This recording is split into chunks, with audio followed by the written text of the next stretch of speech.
गर्भ संस्कार कार्यशाला में हमारे बीच में पधारे मेहमान आदरणीय हनुमान सिंह जी भाई साहब, राधेश्याम जी साहब, हीनाबेन, रमेश जी कोठारी जी और सोनंदा जी और सभी उपस्थित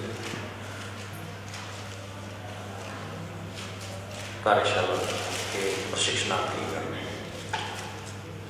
हमारा विषय गर्भ संस्कार और ज्योतिष है और ऐसा कहा जा सकता है कि एक प्रकार से गर्भ संस्कार का जो कार्य है, माता और पिता का कार्य है, वो सृष्टि निर्माण का कार्य है और ये कह सकते हैं कि वो ब्रह्मा का कार्य है। यानी ब्रह्मा भवत द्विजोत्तम। जिस समय में गर्भ संस्कार के लिए जो मानसिकता बनती है, उस समय माता और पिता का जो रूप है वो साक्षात ब्रह्मा का रूप होता है, ऐसा हमारे शास्त्रों में कहा गया है। तो ब्रह्मा बनकर के सृष्टि निर्माण का कार्य होता है। अब जैसा कि इस कार्यशाला का नाम ही है गर्भ और संस्कार, दो शब्दों से मिलकर के गर्भ संस्कार बना है। तो सबसे पहले गर्भ भव क्षेत्र, जिसको हमारे शास्त्रों में, धर्मशास्त्रों में अमृत का क्षेत्र कहा है। माँ का गर्भ जहाँ अमृत सुरक्षित है, औषधि केंद्र जिसको कहा गया है। अब उस अमृत का लाभ हमारे जीवन में कैसे मिले, उसके लिए संस्कार होना चाहिए। अमृत है लेकिन अमृत का लाभ हमारे जीवन में कैसे मिले, उसके लिए संस्कार है। और संस्कार के लिए स्पष्ट रूप से कहा गया है कि संस्कार किसको कहते हैं। तो संस्कार के लिए कि संस्कारो नाम सभवति यस्मिन् जाते पदार्थो भवति योग्य। संस्कार शब्द का शाब्दिक अर्थ क्या है? तो कि संस्कार उसे कहा जाता है जिसके होने से पदार्थ का कोई न कोई प्रयोजन सिद्ध होता। यानी गर्भ के साथ साथ में जब संस्कार जुड़ जाता है तो उस गर्भ के अंदर आने वाले जीव का कोई न कोई प्रयोजन होना चाहिए। यानी सबसे पहले ही गर्भ धारण क्यों करना है, यहां से ही विचार मंथन शुरू हो जाना चाहिए। अब आप सभी बैठे हैं और उसमें एक प्रश्न उत्पन्न हो सकता है कि संतान प्राप्ति का भी प्रयोजन हो सकता है। तो संतान प्राप्ति के क्या क्या प्रयोजन हो सकते हैं? हम सब परिवार की तरह बैठे हैं, तो आप में से कोई प्रयोजन के रूप में बताएं कि संतान प्राप्ति का प्रयोजन क्या हो सकता है, क्यों संतान प्राप्ति करनी है जीवन में। अगर कोई उत्तर देना चाहे तो हमारे जीवन में एक लक्ष्य होता है कि इसलिए यह कार्य। तो संतान प्राप्ति का प्रयोजन वंश परंपरा, बिल्कुल। तो हमारे यहाँ प्रथम यह है कि वंश परंपरा। दूसरा, हमारे शास्त्रों में यह कहा गया है कि संतान प्राप्ति के लिए, संतान प्राप्ति से पितृऋण की मुक्ति होती है, ऐसा भी शास्त्रों में वर्णन कहा गया है। लेकिन इसका मूल कारण जो है वो धर्म की रक्षा है। जैसा मैंने पिछली बार भी ये बताया कि दाम्पत्य जीवन, विवाह भी धर्म के लिए है और संतान प्राप्ति भी धर्म के लिए है। क्यों? क्योंकि इसका सीधा सा अर्थ है कि ये धर्म से ही जुड़ा हुआ कार्य है। कैसे? तो कि जो प्रकृति है, जिसको स्त्री स्वरूपा, मातृ स्वरूपा कहा गया, वह प्रकृति, वह स्त्री अपनी पूर्णता को कब प्राप्त करती है?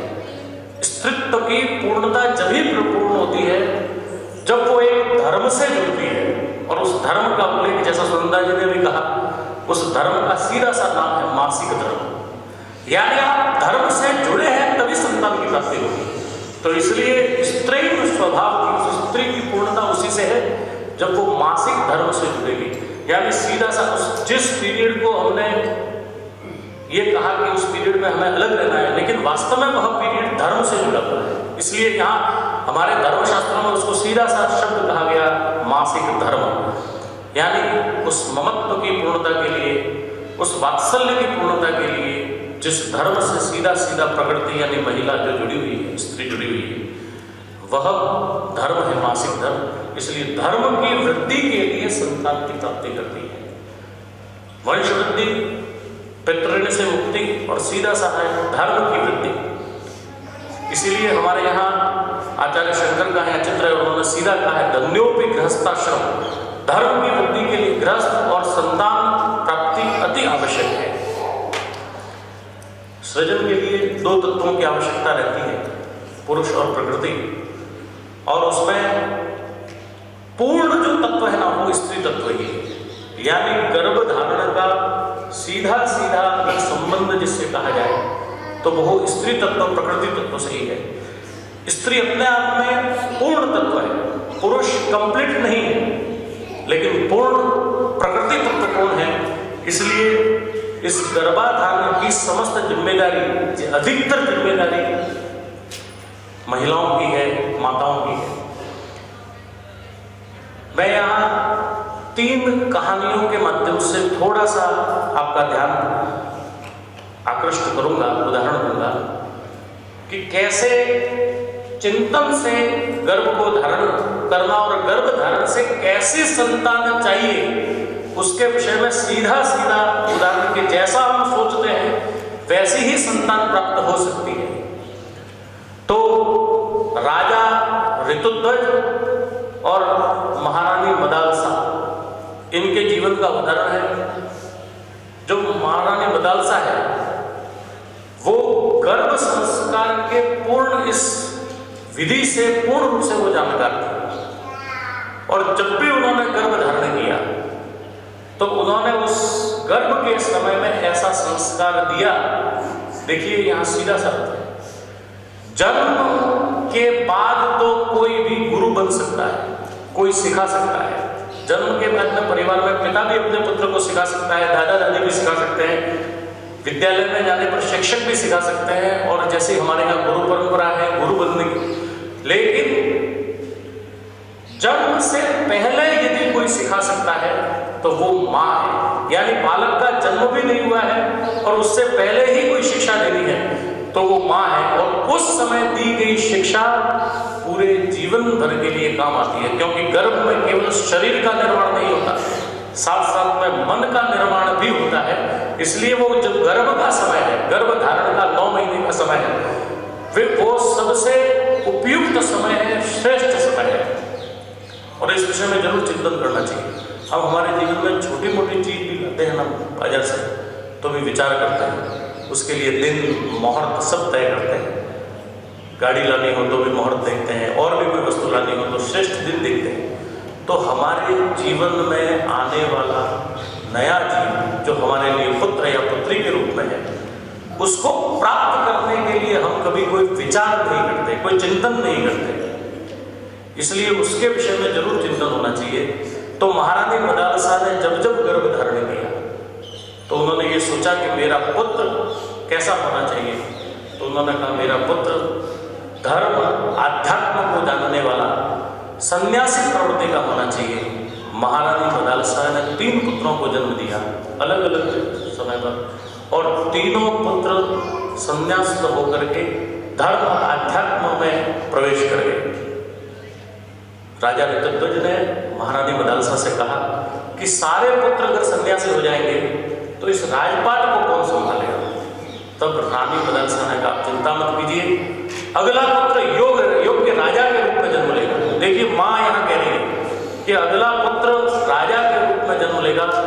महारानी मदालसा ने चतुर्थ पुत्र के रूप में गर्भ को धारण किया, और वह पुत्र जो राज कार्य की परिपाटी थी उससे शिक्षित और पूर्ण रूप से राजा बनने के योग्य संतान जो अलग करके थे वो राजा के रूप में उत्पन्न हुए। यानी वो संतान ऐसे उत्पन्न हुई कि भविष्य में वो राजा बन सके। यानी एक माँ ने तय किया कि मेरे पुत्र कैसे होने चाहिए, सन्यासी होने चाहिए तो भी उन्होंने तय किया, और राजा होना चाहिए भविष्य का, तो ये भी एक माँ ने तय किया। और जैसा माँ की प्रवृत्ति होती है, माँ की इच्छा शक्ति होती है, वैसी संतान उत्पन्न होती है।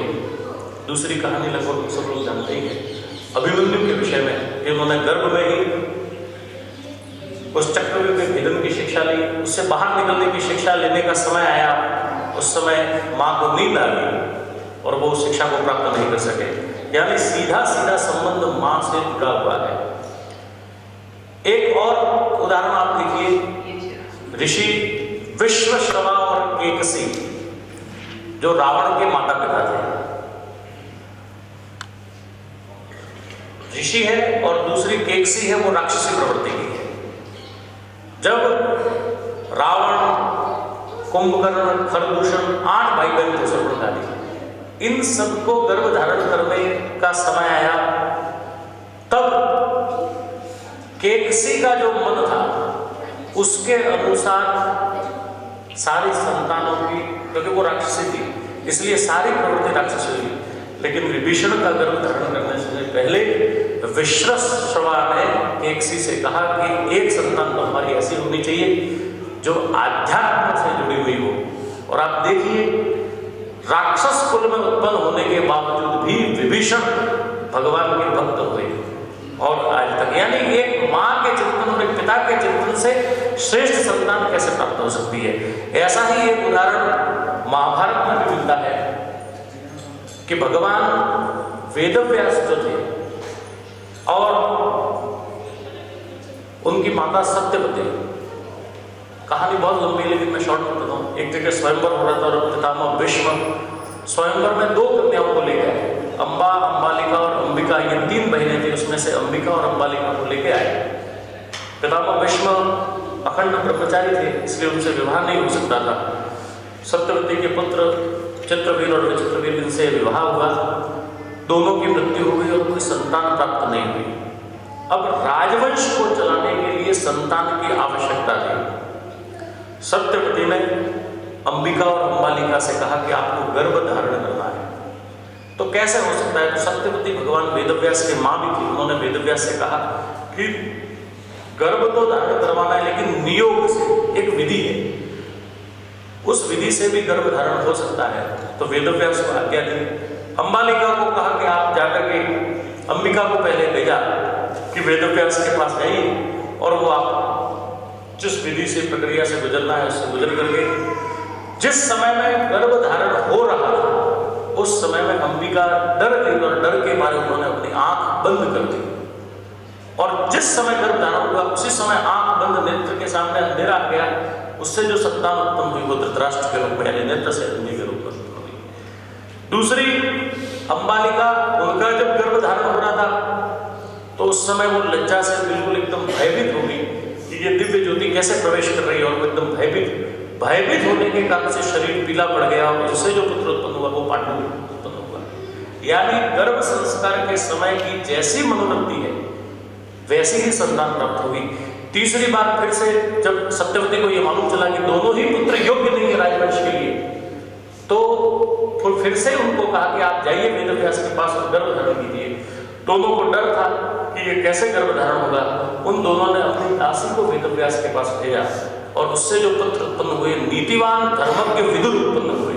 यानी कहने का मतलब माँ की मनोवृत्ति के आधार पर ही संतान का बीजारोपण होगा।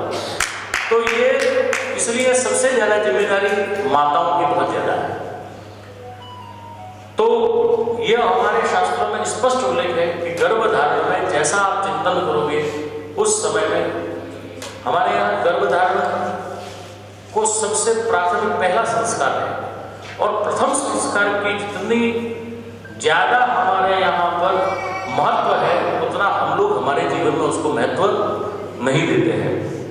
लेकिन इन सब कहानियों से ये सिद्ध होता है कि माँ के द्वारा केवल शरीर नहीं, आने वाली पीढ़ी का निर्माण उस माँ के गर्भ में ही हो जाता है। इसलिए गर्भ संस्कार सबसे प्रमुख और महत्वपूर्ण संस्कार है और हम लोग इस विषय में घर परिवार में चिंतन भी नहीं करते, जबकि इसकी तैयारी बहुत पहले से हो जानी चाहिए।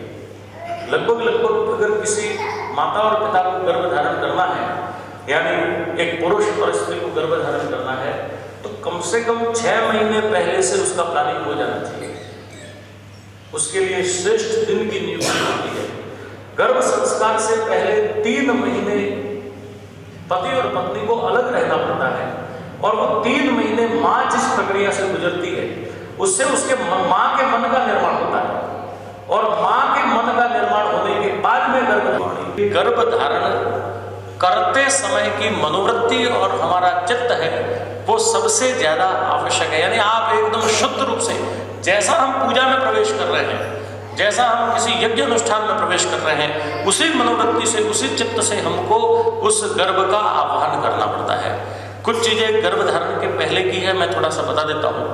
हमारे धर्मशास्त्रों में, अलग अलग पुराणों में कैसी संतति प्राप्त करनी है उसके लिए गर्भधारण के दिन निश्चित किए गए हैं कि हमको पुत्र चाहिए या पुत्री चाहिए। देखिए, विषय थोड़ा सा ऐसा है, लेकिन विज्ञान गर्भ में आने के बाद बता सकता है कि आपके गर्भ में पुत्र है या पुत्री है, लेकिन हमारा अध्यात्म, हमारा संस्कार, हमारे वेद पुराण पहले से बता सकते हैं कि आपको पुत्र संतान चाहिए या कन्या संतान चाहिए, पहले आप तय कर दीजिए। अगर आपको पुत्र संतान चाहिए तो उसकी विधि है, उसका सिस्टम है, उसको फॉलो कीजिए। आपको कन्या संतान चाहिए तो उसका सिस्टम है, उसकी विधि है, उसको फॉलो कीजिए। तो सबसे पहले यहाँ कुछ चीजें ऐसी है जहाँ विज्ञान और धर्म के विषय में कुछ भेद है। हमारा पुराण का एक श्लोक है और वो इस प्रकार है कि ऋतु स्नाताम तो यो भार्या सन्निधो नोपगच्छन्ति ऋतु मध्ये ही पापानां देहोत्पत्ति प्रजायते। हमारा अध्यात्म, हमारा धर्म यह कहता है कि ऋतु मध्ये ही पापानां देहोत्पत्ति प्रजायते। अगर आपका जो ऋतुकाल है, जो मासिक धर्म का जो पीरियड है, जो समय है, अगर उस समय में कोई भी व्यक्ति गर्भ को, कोई भी माँ गर्भ को धारण करती है तो निश्चित रूप से पापानां प्रजायते, यानी उससे जो संतान उत्पन्न होगी वो निश्चित रूप से मलिन वृत्ति की होगी, जो पाप कर्म में लीन होगी, ऐसा हमारा धर्मशास्त्र कहते हैं। विज्ञान कई बार ये कहता है जब गर्भ धारण करने में समस्या आती है तो डॉक्टर या मेडिकल साइंस इस प्रकार का राय देते हैं कि जिस समय में मासिक धर्म के 4 दिन का पीरियड हो उस समय में संतान को धारण करना चाहिए, जिससे संतान उसको कंसीव शब्द के माध्यम से वो प्रयोग करते हैं। ऐसा विज्ञान डॉक्टर कहीं सलाह देते हैं, क्योंकि हमारे पास जब ज्योतिष के मार्गदर्शन के लिए कई लोग आते हैं तो वो अपनी पीड़ा बताते हैं कि डॉक्टर ने ऐसा कहा।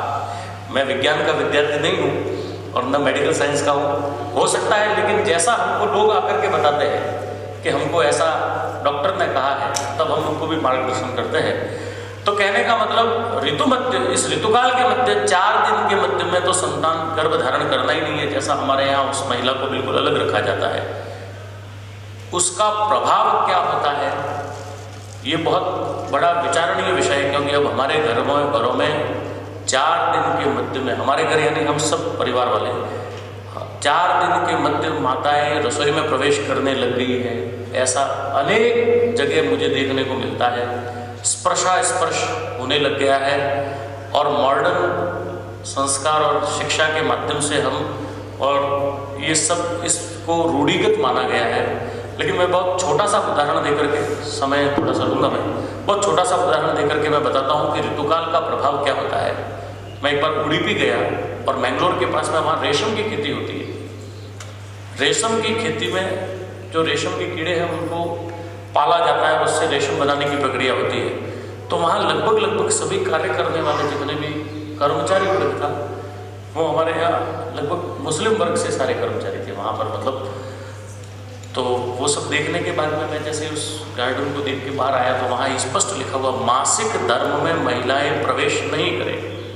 तो मुझे आश्चर्य हुआ कि हमारे धर्म की ये बात है और ये सारे लोग जो कार्य कर रहे हैं वो अलग धर्म से है, और ये मासिक धर्म के विषय में क्यों यहाँ लिखा गया। तो मैंने जानने की चेष्टा से वहाँ के जो संभाल रहे थे उससे पूछा, मैंने कहा ये आपने लिखा है, इसका कारण क्या।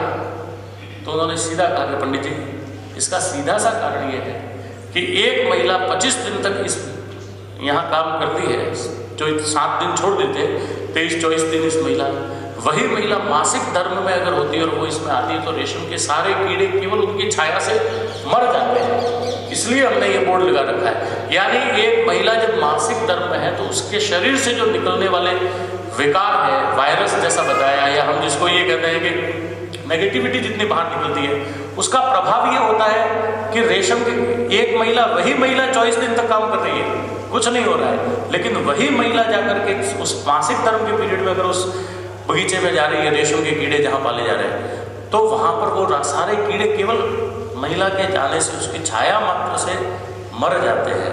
यानी कितना प्रभाव होता है। तो इसलिए ऋतुकाल जो भी ये मासिक धर्म का पीरियड है और हमारे धर्मशास्त्रों में जैसा वर्णन है, उसको बिल्कुल उस धर्म की आज्ञा के अनुसार ही उसका पालन करना चाहिए।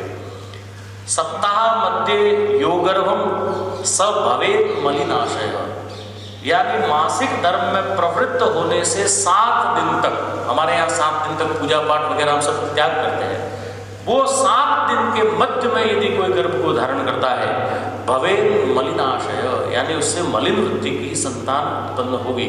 यानी सीधा सा धर्मशास्त्रों का हमारा आदेश है कि मासिक धर्म के 7 दिन स्पष्ट रूप से त्याज्य है गर्भ धारण के लिए, उसमें गर्भ को धारण नहीं करना है। तो क्या करना चाहिए, कैसे? तो कि पूर्व सप्तमम को सृज्य तस्मात् उदिग्मासु सविष्यते, पहले के 7 दिन छोड़ दीजिए। ऋतु काल यानी मासिक धर्म प्रारंभ होने से 7 रात्रि तक का समय छोड़ दीजिए। यहाँ दिन का मतलब 7 रात्रि 24 घंटे पूरा है, तो 7 रात्रि का समय छोड़ करके और आगे वाले जो दिन है 16 रात्रि तक, यानी ऋतुकाल से 16 रात्रि तक में ही गर्भ धारण होता है, और 7 दिन छोड़ने के बाद में 8वीं रात्रि से लगाकर 16वीं रात्रि तक यदि गर्भ धारण करते हैं तो निश्चित रूप से गर्भ में देवीय तत्वों की उत्पत्ति होती है। और उसमें भी विशेष क्या कहा गया है कि 16 ऋतु निशाम स्त्रीणाम सामान्या समुत्थिता यावे चतुर्दशीम रात्रिम गर्भस्तिष्ठन्ति तत्र वे।